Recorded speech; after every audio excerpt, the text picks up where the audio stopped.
Sports wear brand है। वो करीब 1000 करोड़ रुपए कमाते हैं हर दिन। रोनाल्डो और राफेल नडाल जैसे वर्ल्ड क्लास एथलीट्स उनके प्रोडक्ट्स यूज करते हैं। पर क्या आप बिलीव करोगे कि जिसने नाइकी को बिल्ड किया वो खुद एक फेल्ड एथलीट था और उसने अपने बिजनेस की शुरुआत अपनी कार की डिक्की से शूज बेचने से की थी। ये कहानी है नाइकी के फाउंडर फिल नाइट की।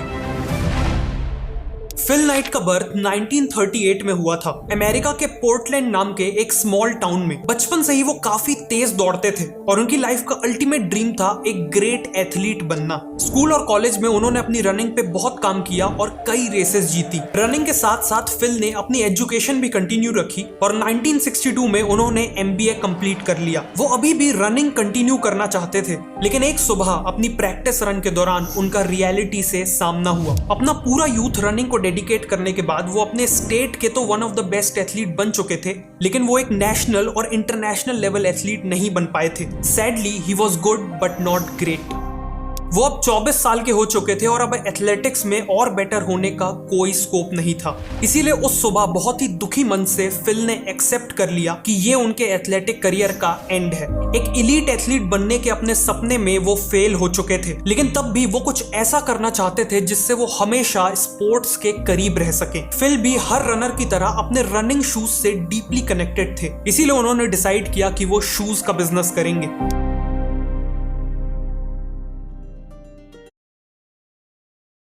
हफ्तों की इसीलिए उन्होंने डिसाइड किया कि वो शूज का बिजनेस करेंगे।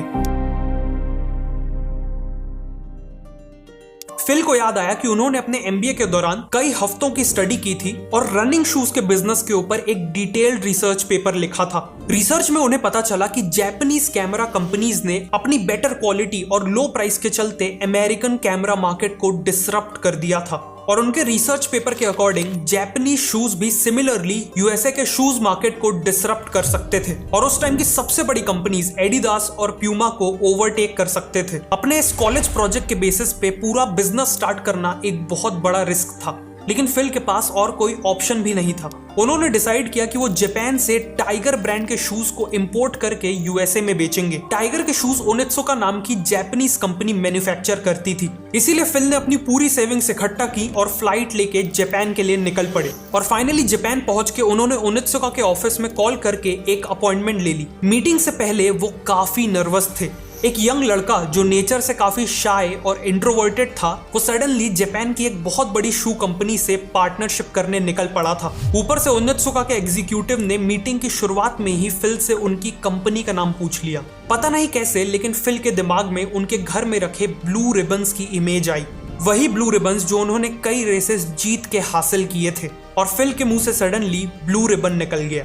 उन्होंने कहा कि वो ब्लू रिबन स्पोर्ट्स नाम की कंपनी को रिप्रेजेंट करते हैं। उस समय ऐसी कोई कंपनी एग्जिस्ट ही नहीं करती थी, लेकिन ओनित्सुका के एग्जीक्यूटिव्स इस नाम को सुनकर खुश थे। मीटिंग आगे बढ़ी और फिल ने अपने कॉलेज प्रोजेक्ट को लाइन बाय लाइन रिपीट कर दिया। एंड में ओनित्सुका एम्प्लॉइज इतने इंप्रेस हुए कि उन्होंने खुद फिल से कहा कि वो चाहते हैं कि उनकी कंपनी ब्लू रिबन अमेरिका में टाइगर के शूज बेचे। It was a deal. Phil ने उन्हें अपना एड्रेस दिया और उन्हें टाइगर के कुछ ट्रेनिंग शूज के सैंपल्स भेजने को कहा। फिल की खुशी का ठिकाना नहीं था। उन्होंने ओनित्सुका को शू सैंपल्स के पैसे ट्रांसफर किए और अमेरिका लौट के सैंपल्स का इंतजार करने लगे, लेकिन पूरे 4 महीने बीत गए और कोई शूज नहीं आए। फिल के लेटर के जवाब में ओनित्सुका ने कहा कि शूज जल्द ही आ जाएंगे, लेकिन रियलिटी में ऐसा हुआ नहीं। फिल ने अभी भी होप नहीं छोड़ी थी, लेकिन शूज के आने तक उन्हें सरवाइव करने के लिए एक जॉब चाहिए थी। इसीलिए उन्होंने एक छोटी सी फर्म में अकाउंटेंट की जॉब ले ली। ओनित्सुका से मीटिंग को अब ऑलमोस्ट 1 साल हो चुके थे और फिल ने ऑलमोस्ट होप खो दी थी कि तभी कस्टम से एक नोटिस आया।